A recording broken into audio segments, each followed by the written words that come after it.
Good morning. Good afternoon, actually. Changed the time today, different schedule.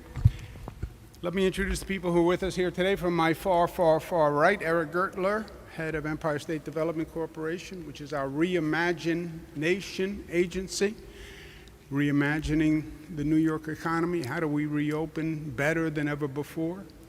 To my immediate right, Kelly Cummings, Director of Operations, who gets things done for the state of New York. To my left, Mr. Alan Steele, who runs the Jacob Javits Convention Center. That was his job. It morphed over time to running a COVID site, the largest in the United States of America. You don't expect that to happen when you sign up for a position to run a convention center, but that's what we needed the convention center to do, and that's what Alan and his team did. Brilliantly, I might add. Let's talk about where we are today, because it's exciting. We are physically in the Jacob Javits Convention Center, which was a great vision by the state of New York. It was one of the projects that was done to bring the economy back as an economic magnet for New York State. It did that very well for a long time. But convention centers, like everything else, evolve, they grow, and we therefore had to reimagine the Javits Center. But Javits morphed, and Javits, in many ways, became ground zero for COVID. My frankly, most frightening memories about COVID all happened right here at the Javits Center, when we found out that we had been ambushed by COVID and that it had been coming here, landing on planes at our airports from Europe, and had been coming for months before we ever knew. When we found out, it was too late. We're at 48% positivity, highest in the country. Some say highest on the globe at that time. And Javits became the largest field hospital in the country. Nobody saw it at that time, but it was frightening to be here. 2,500 cots, little sleeping attendant areas, National Guard here, federal military here, jeeps, all sorts of military equipment. It looked like the scene from a movie on post-apocalyptic America. But it was set up to be the largest field hospital in the country. Now it's the highest throughput vaccination center in the country. So it has seen both ends of the spectrum. And talk about a 180-degree development. New York State had the highest positivity in the nation. Today, New York State has the lowest positivity of any state in the United States of America. Let's give New Yorkers a round of applause.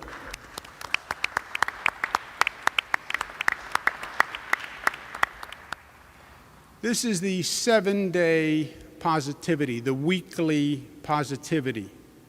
We do daily positivity. We also do weekly positivity numbers. New York, for the past week, 0.64%. Massachusetts, 0.68%. Vermont, 0.79%. And that will bounce around from time to time with these numbers. But it is extraordinary for New York to understand what New Yorkers have accomplished. And not only did we bring the number down initially, we have kept the number down to this day. And that's what this chart points to. If you had told us a year ago when we were walking through this facility, don't worry, you're going to turn it around and New York is going to wind up with the lowest positivity, I wouldn't have believed you. because New York was in such a unique, precarious position. But the people of New York did it. No one else. It was their behavior, it was their sense of community, it was their unity that actually turned everything around. Today, 0.61, the ICU rate is down, the intubation rate is down. Is COVID over? No, 11 people still died from COVID, and they're in our thoughts and prayers.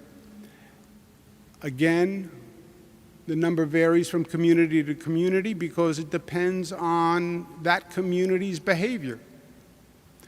Are they getting vaccines? Are they social distancing? Finger Lakes is the highest in the state at 1.4. You go down to 0.56, 0.50, but you see the variance across the state.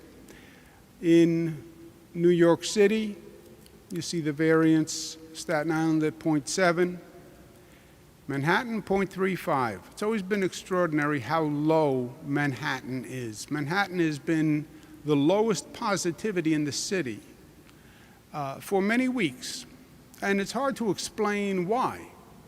Manhattan probably is the highest density, but it's something that we're studying for the future.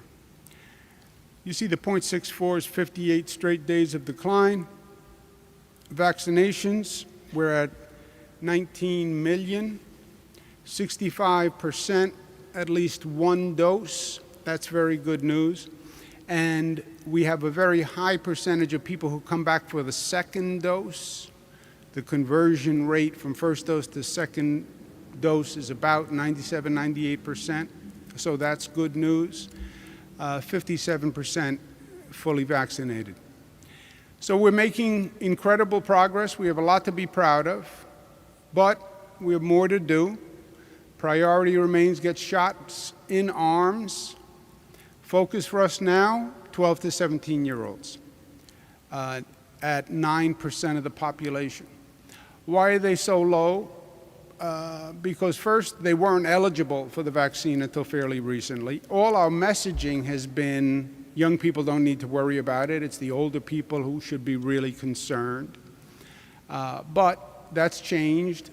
The federal government now made the vaccine eligible for 12 to 17-year-olds, and we're working very hard to get them interested in taking the vaccine. It's smart, it's right, there's very little risk. So we're focusing on that population. One of the things we did, because the vaccination rate overall is dropping, so we have incentives for people to get vaccinated. And we offered a great incentive for people who are between 12 to 17. Come and get a vaccination, which you should do anyway, and you will be eligible for a raffle. The winners get a full 4-year scholarship to a state college or university. Full 4-year scholarship. 10 winners per week. And it runs through July 7th. Since we announced that, 45,000 young people have come up and gotten a vaccine. Today, we announced the first 10 winners, and here you see them.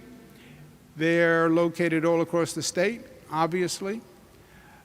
We have a number in New York City, but it's from Victor, New York, Bronx, Bayside, Albany, Chelsea, Westbury, Penfield, Westchester, Syracuse, Queens. Congratulations to them. They just won a full 4-year scholarship, room and board, to any state college or university. That's the SUNY system, that's the CUNY system here in New York. This is about a $100,000 value, this scholarship. So congratulations to them, and congratulations to their parents as a parent, because funding college is a nightmare for families all across America. And for the students, it's great, but for the parents, it's also great. that they know this is something they're not going to have to worry about. So congratulations to all of them. Remember, this goes through July 7th. Get your vaccine, be eligible for the raffle. The raffle is the cherry on the cake as far as I'm concerned. It's something smart that you should do anyway. In general, we celebrated Memorial Day, and it is time to get back to living. Living. What have we been doing for the past year? We've been surviving for the past year. We've been afraid of COVID. I don't want to catch COVID. I could die from COVID. Wear a mask, stay home. We've been surviving. Surviving is not living. Surviving is not thriving. Life is about more than just survival. But that's the mode that we have been in for the past year. We just wanted to survive, just to live, to protect our life and protect the life of our family members. We're on a new day now. It's time to start living again. Get out of the house. Start to see loved ones again. Socialize again. Participate in activities. We said follow the science. The science says it is now safe because the vaccine was always the weapon that was going to win the war, and the weapon is now hitting critical mass, and that's why you see the numbers coming down. So get a vaccine, go out and enjoy life. And I think we're going to see a tremendous burst of energy. You have an unprecedented period of time.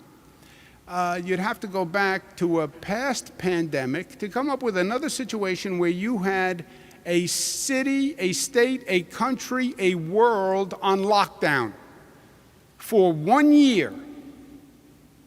And it altered every social interaction, altered life for young people, old people, everyone in between.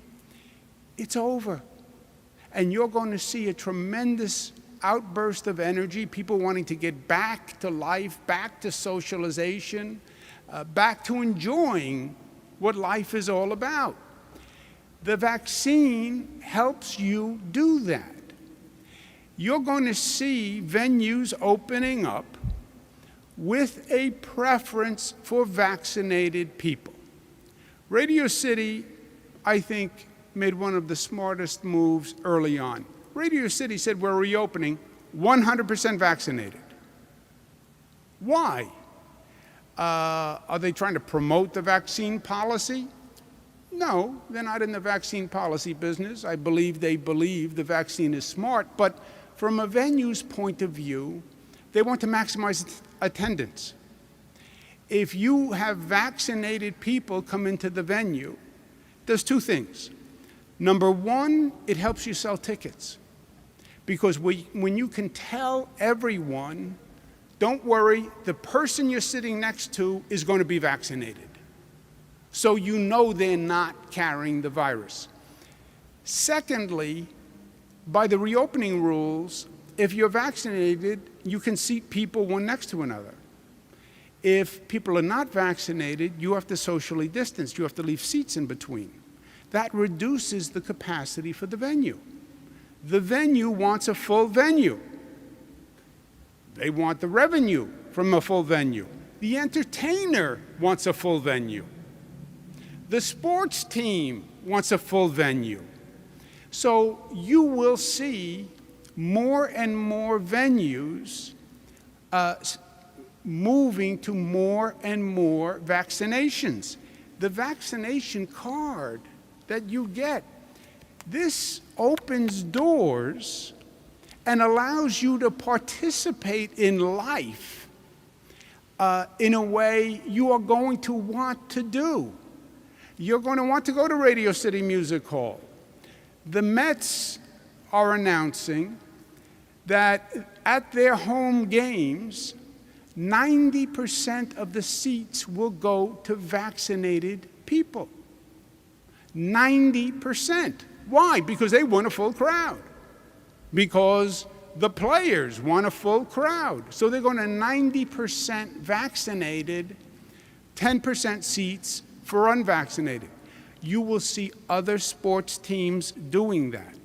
You will see movie theaters starting to do that. You will see restaurants starting to do that because it is a safer environment and it's more conducive to business. It also allows more business sales. So it's another reason to get the vaccine. You have your own safety. You have the safety of people who you may infect if you're not vaccinated. The safety of your family. You then have the incentives now to get a vaccine. And you have another incentive, which is it's a passport to allow you to start to enjoy life once again and get into these venues. Our goal is to have New York State as the reopening and reimagining capital of the world. Meaning, on the reopening, you are going to see a surge of consumer activity and a surge of social activity. We want it to happen here. We want to capitalize on this moment. Reimagining capital, that we don't want to just reimagine, we don't want to just reopen society, reopen to where we were a year ago. No, life is not about going backwards, it's about going forwards. We want to reimagine and open up better and different and stronger than ever before. Javits is a metaphor for that once again. Went from ground zero to now reopening as a reimagined facility. It's 50% larger, 1.2 million square foot expansion completed during COVID. So the day before COVID to today, Javits is 50% larger. It's opening bigger, better, stronger than ever before. And it's reopening with one of the premier events in this country, which is the New York International Auto Show. And I want to thank Mark Scheinberg, who represents the New York State auto dealers, for working with us. The International Auto Show is going to be August 20th to 29th. Tickets go on sale June 30th. The goal is 1 million visitors to the Javits Center over 9 days. 1 million visitors is the high number that we've had in the past, but we believe it's achievable because now Javits is even bigger than it was in the past. And this message of New York reopen and New York safe and New York reimagined, we want to broadcast this all across the world. We want people coming to New York, and we want people to know they are welcome, and we want them to come make us the venue for their re-entry into living and thriving and enjoying once again. Our message is to domestic and international tourists, this is the place you want to visit. This is the one state where whatever you want to do, you can do it in this great state of New York. To people who live within the state, to New Yorkers, you're planning your summer vacation? Forget traveling, forget getting on a plane, going to Europe where you still have COVID infection rates that are much higher than the United States. Stay in New York. This state has anything you could possibly want to do, and staying in New York and vacationing in New York is smart and it is safe. You know this state is responsible when it comes to handling COVID.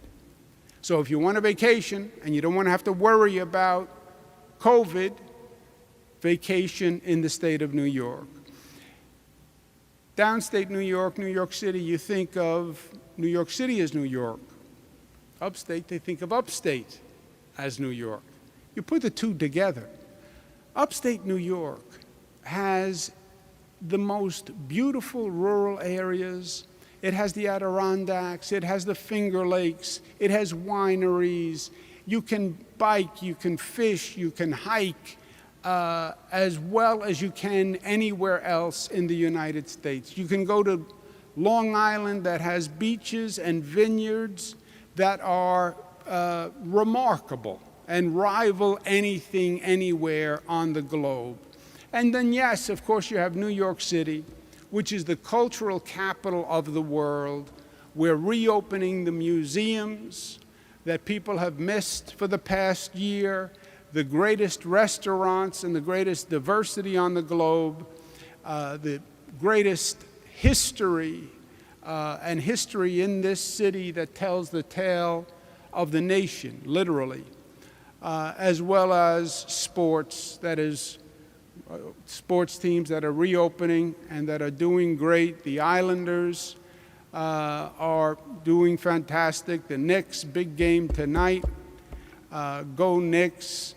The Nets are doing great. The Islanders are doing great. And tourism is also a big business for our bottom line. 2019, it was $265 million visitors, 73 billion in direct revenue, 117 total economic impact. So our message is simple. It's time to re-enter society. It's time to reopen. It's time to reimagine. There's no place better to do that than the state of New York.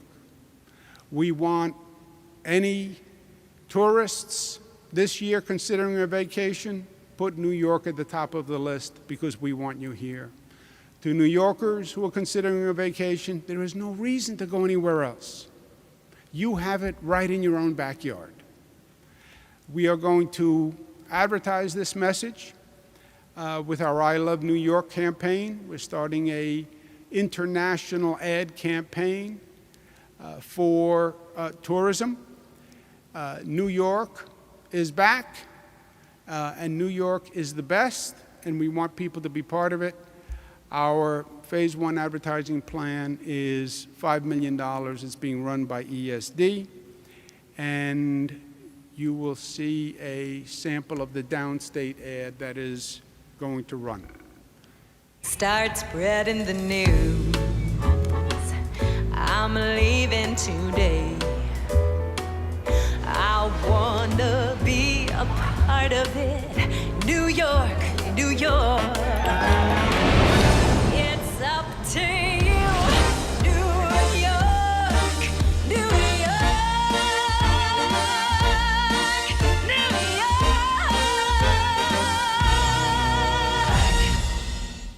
Beautiful. I'm sold. Questions?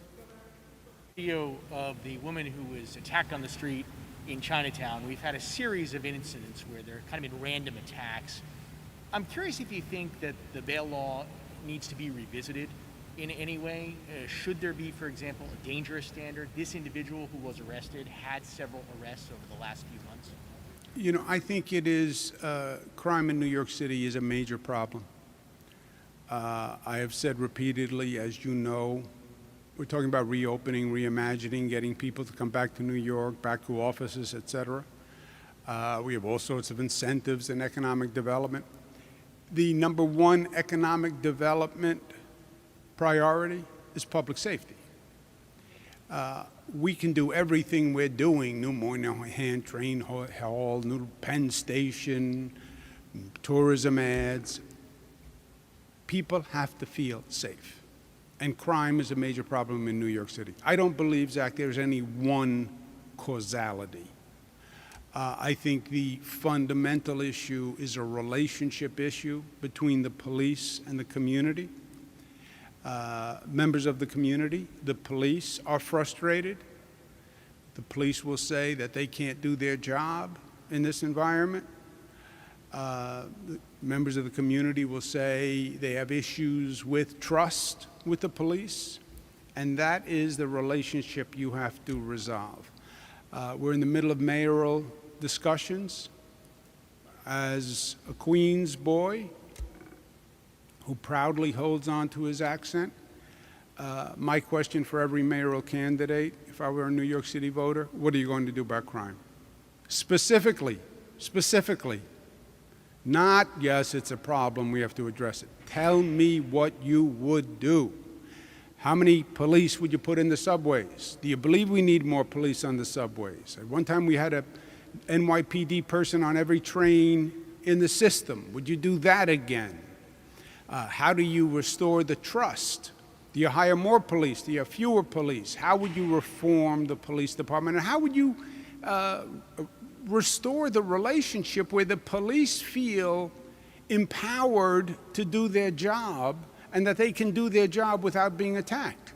Now, if there are additional suggestions where you need state alterations or modifications, tell me. If New York City said, look, we think the bail law is a problem, that would obviously be a major discussion. If they said the disclosure laws are a problem, or the enforcement laws, or the discipline laws are a problem, you know, I'm open to doing whatever we need to do to facilitate New York City's addressing the crime problem. But New York City has to address the crime problem. You know, it is a city responsibility. Cities, safety, sanitation.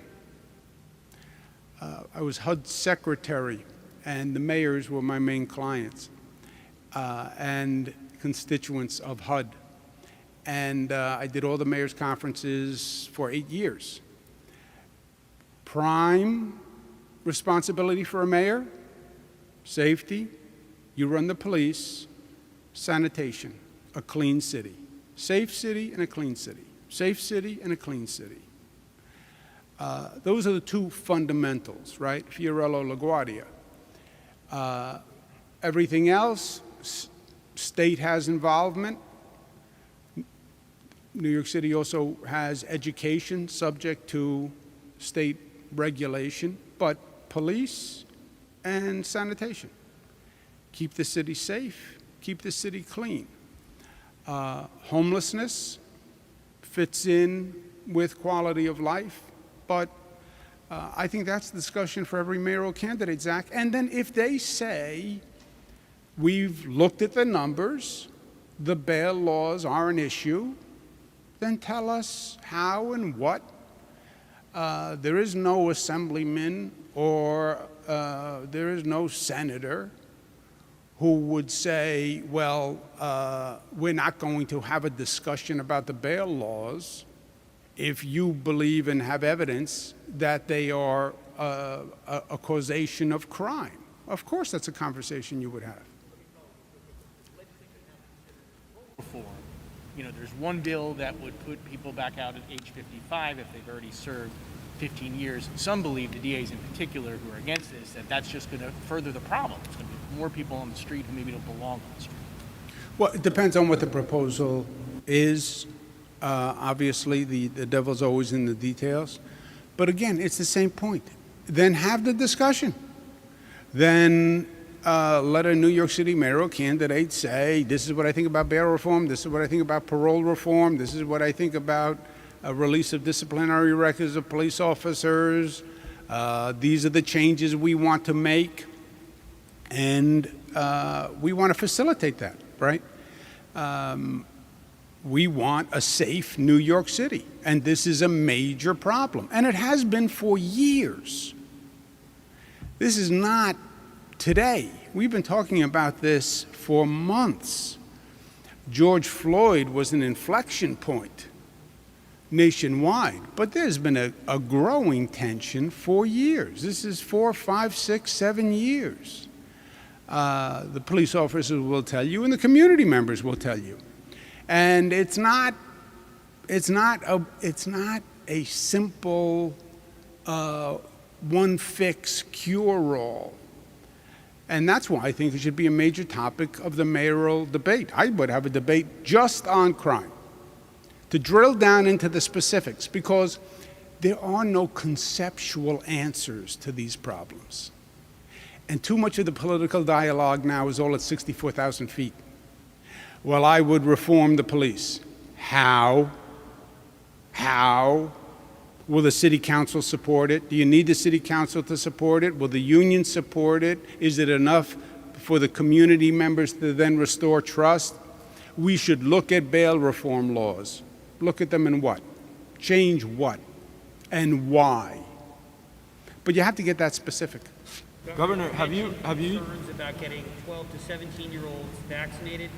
Mayor de Blasio today said starting Friday they're going to put vaccines in city schools. They're starting with 4 in the Bronx.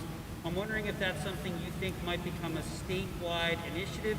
And also today, Congressman Lee Zeldin asked you to remove the mask mandate for kids in schools. Are you likely to do that either by the end of this school year or in September? Yeah, it is up to a school district if they want to do vaccines in school. I think it's smart. Many are doing it or are planning to do it. I think it's smart. Everything we can, right? Just do everything you can do. We're doing advertising to 12 to 17, the scholarships for 12 to 17. We're getting celebrities to participate in attracting 12 to 17. So just do everything. On the mask mandate in schools, we follow the CDC guidance, and it's very rare that we differ with the CDC. I have raised before that the mask mandate outside for students seems a little extreme to me, and we're talking to the CDC about it. Governor, have you used any money from your campaign, or do you plan on using any money from your campaign to pay for any of the legal expenses related to the investigations that you're facing right now? The state, the way it works is the executive chamber has retained the council, and that is a state expense. It has been in every investigation. So that's where we are now.